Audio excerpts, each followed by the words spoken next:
saya melihat begini, apa yang diberikan oleh Tuhan kepada manusia itu harus diterima secara baik oleh kita. Karena memang Tuhan maha baik, dan oleh karena itu bagi saya takdir Tuhan itu selalu baik, takdir Allah itu baik. Adapun hadis yang bicara khairihi wa syarrihi min Allah, itu perspektif manusia. Tetapi kalau sudah mencapai level yang di atas lagi, maka tidak akan pernah bilang bahwa takdirnya buruk. Takdir yang dia dapatkan pasti selalu baik. Minimal apa yang terjadi pada diri kita itu ada hikmahnya. Mungkin bahasanya itu ya, ada hikmahnya. Maka buat saya mengatakan takdir buruk itu saya pikir kurang-kurang tepat. Kalau memang dia mengenal betul siapa itu Allah dan berusaha untuk mendekati Allah, tidak akan tega rasanya dan tidak akan tepat rasanya ketika mengatakan Allah memberikan sesuatu yang buruk buat kita.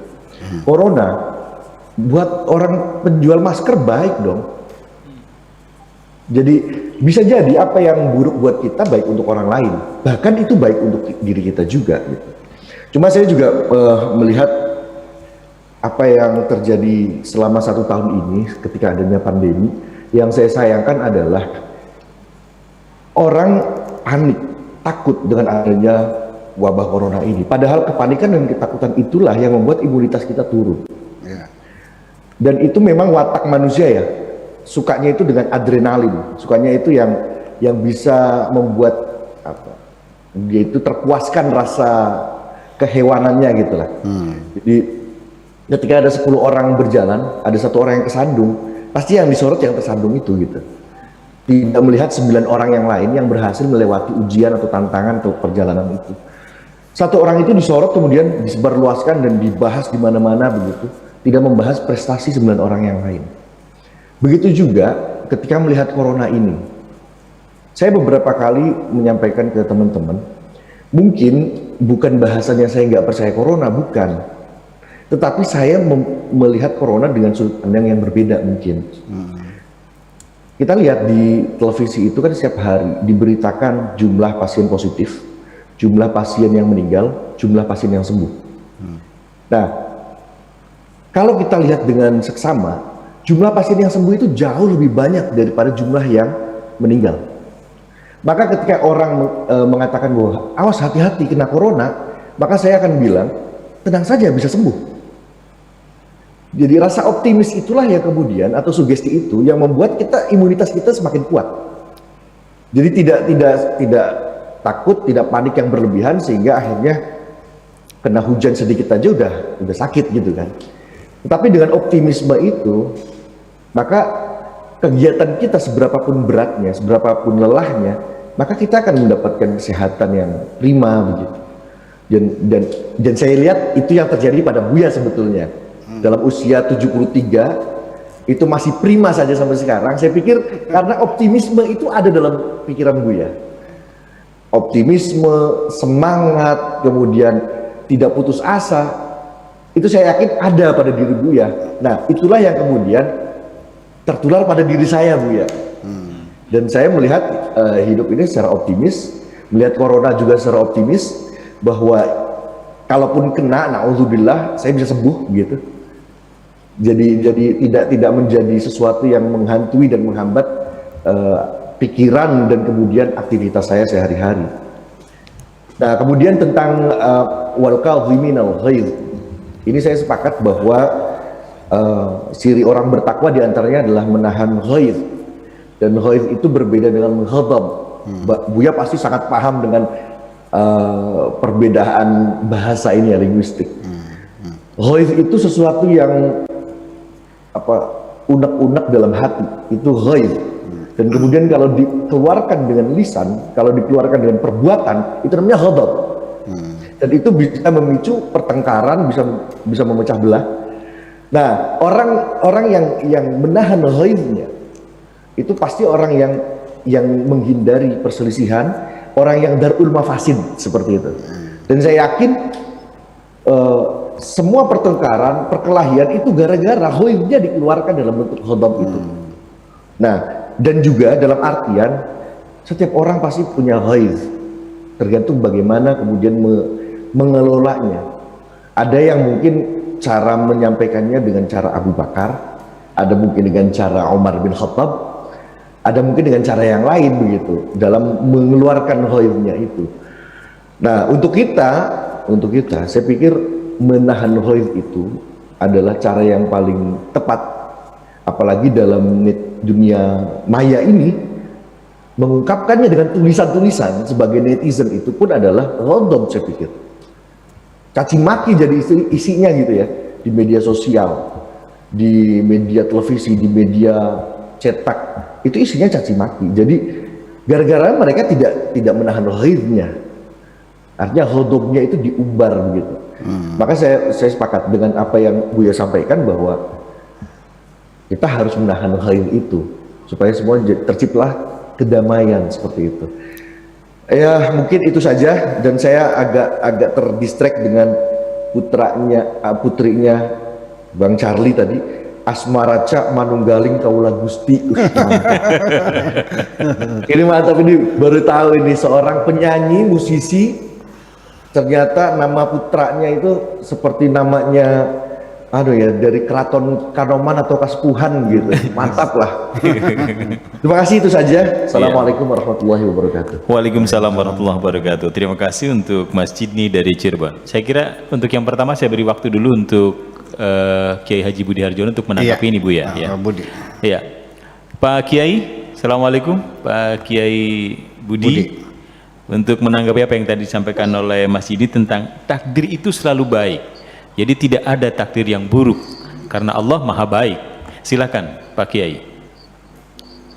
Ya, malam hari ini Bu ya, saya merasakan sebuah orkestra, ya kata orkestra ucapan, selamat, orkestra makna.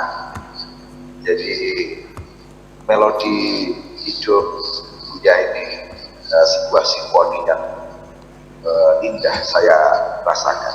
Jadi sejak mula tadi dia menyampaikan panjang lebar, ditambah lagi dari Kang Cidni, juga para teman-teman sahabat yang mengucapkan selamat ulang tahun yang ke-73 dan Ibu. Saya lebih juga memberikan satu statement, dengan cinta maka hidup selalu mudah. Ya, seperti ini kaitan ucapan Syahrumi yang mengantarkan pemahaman bahwa Tuhan terlepas dari dimensi ruang dan waktu, dan al-imanu al-an, kata sabda Rasulullah SAW, iman itu kesekarangan. Jadi masa lalu itu sudah menjadi mimpi, tetapi bisa dipandang dengan mata hati, orang umum menyebut kenangan. Ya, kemudian masa depan itu misteri, dan di balik misteri, halo, ya. Masih bagus ya, diterima, Kiai, silakan. Ya, di balik misteri orang tidak boleh bongah atau sombong. Sebagaimana yang saya bilang, seolah-olah orang pintar kemarin mengubah dunia, tetapi corona atas hikmah yang ada, orang harus bijak mengubah dirinya sendiri.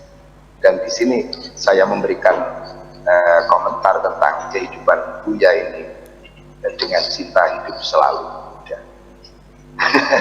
Dan nampak dibaca oleh para sahabat-sahabat atas spirit dari Buya ini. Dan spirit itu Syahrumi menyatakan tanda dari sebuah kedekatan hamba kepada Tuhan, tanpa mengesampingkan aspek materi yang ada ini Bu ya. Tentu ini ungkapan umum yang sering kita dengar. Di balik lelaki yang hebat ada perempuan yang hebat. Nah, di situ Bu ya.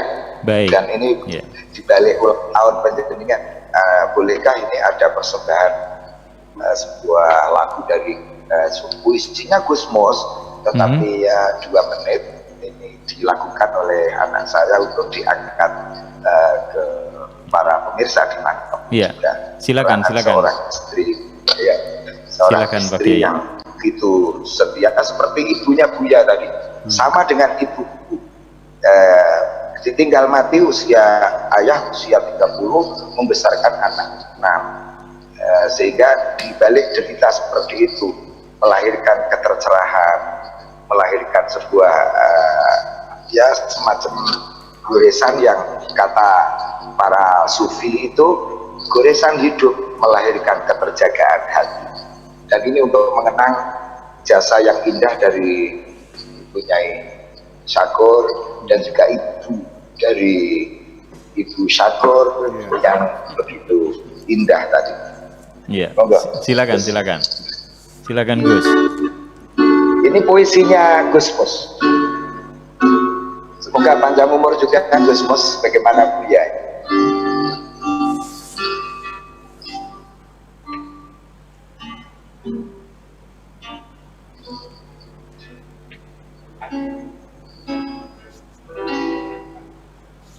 Di sini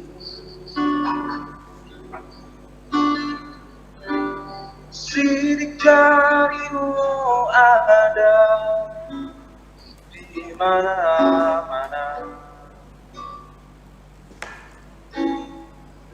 ada di dalam, ada di jendela, ada seantero ini.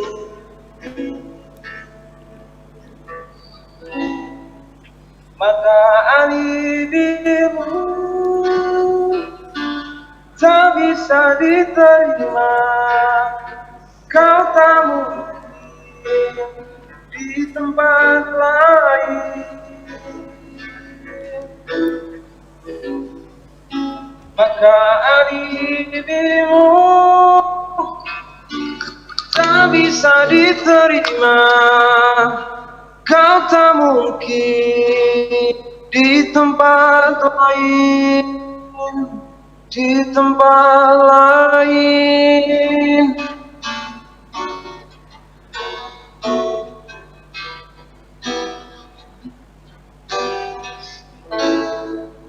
Di tempat lain.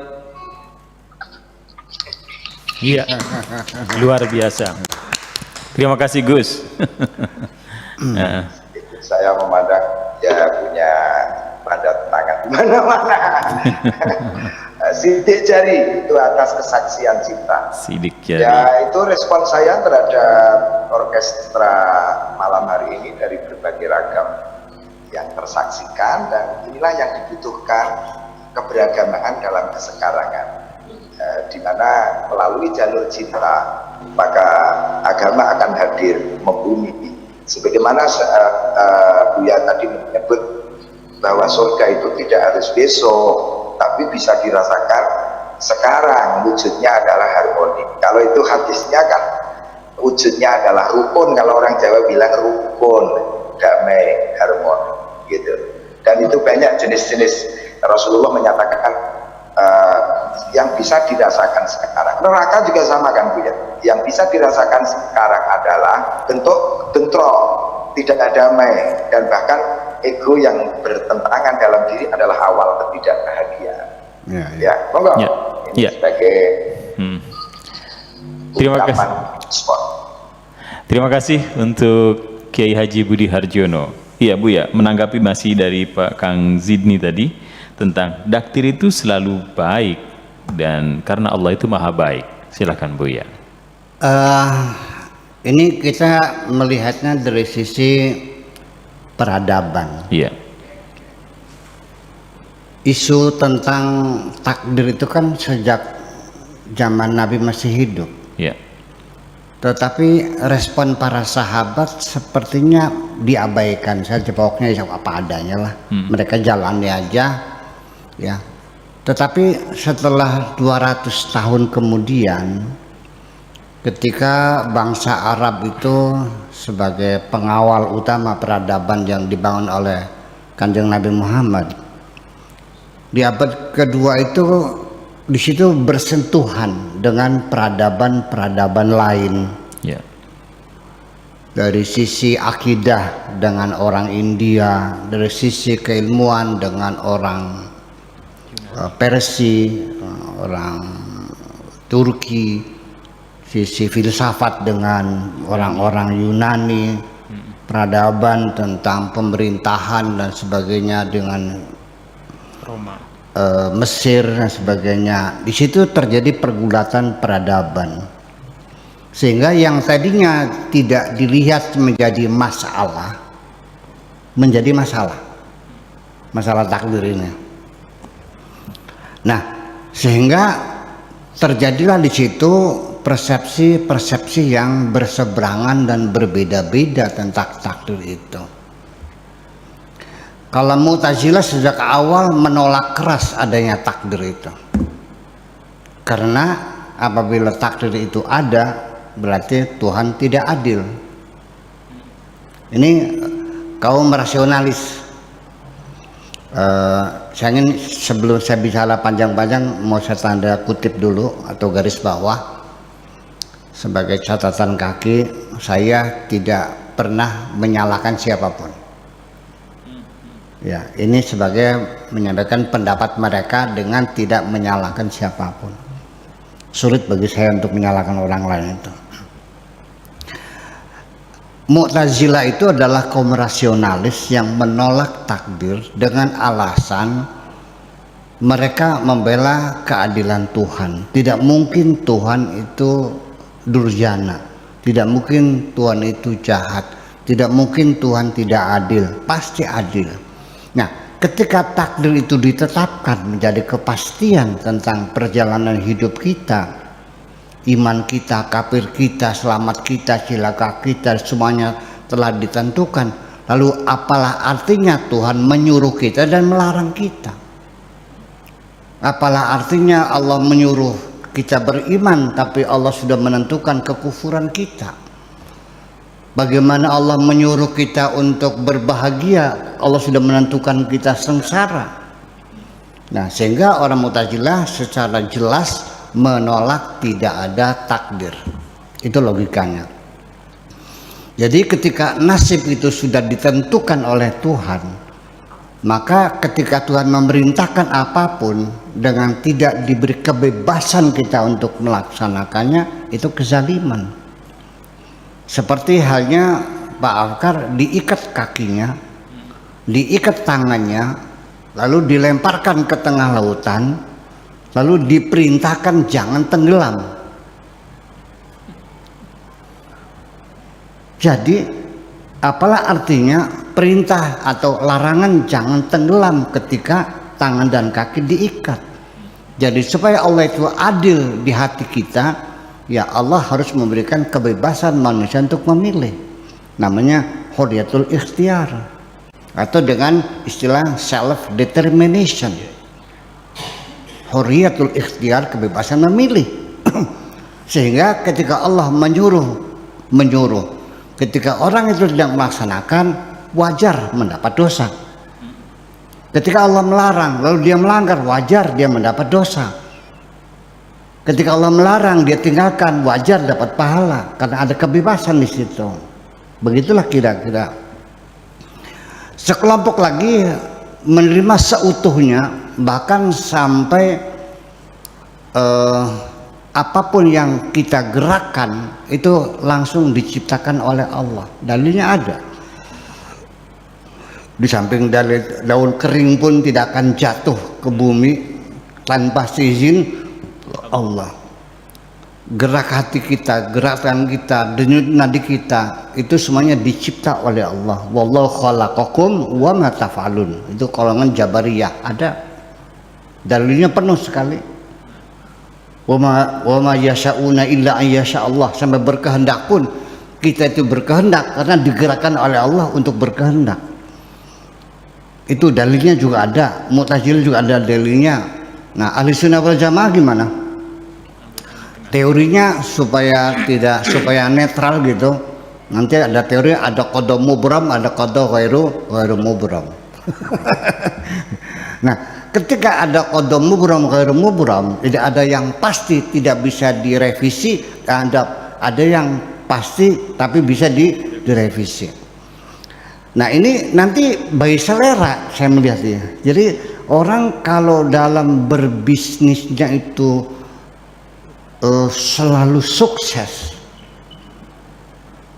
dia mungkin jadi Mu'tazilah. Kalau bisnisnya banyak suksesnya, jarang gagalnya, mungkin jadi Muhammadiyah.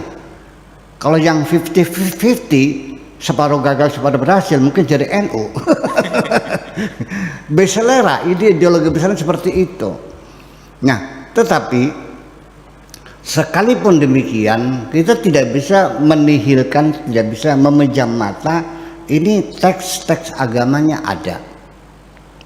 Nah makanya dari persepsi awal bahwa tidak mungkin Allah itu syar, maka sesungguhnya kalau boleh itu ke depan bisa nggak dirubah bunyi hadisnya itu, antakmina bil qadari, bukan khairihi wa syarri minallah, tapi khairihi wa khairihi wa khairihi wa khairihi minallah. Jangan ada wa syarrihinya lagi kan. Setuju nggak kira-kira begitu? Ya, oke. Kalau itu nggak bisa, begini jadi persoalannya. Ini hadis yang berbunyi khairi wa syarri ini itu bukan dengan bahasa hakikat, tapi bahasa syariat. Artinya menurut persepsi manusia, baiknya menurut persepsi manusia, buruknya melalui persepsi manusia. Kalau dengan bahasa hakikat ya tidak ada wa syarrih itu, semuanya wa khairihi semuanya. Jadi ketika orang itu punya persepsi seperti itu, Tuhan takdirnya ada baik ada buruk, itu menurut persepsi kita. Itu dalam realita nyata dan ada sehari-hari. Kita punya persepsi seperti itu. Ketika kita waktu kecil minta uang tidak dikasih, sampai kita nangis tetap tidak dikasih,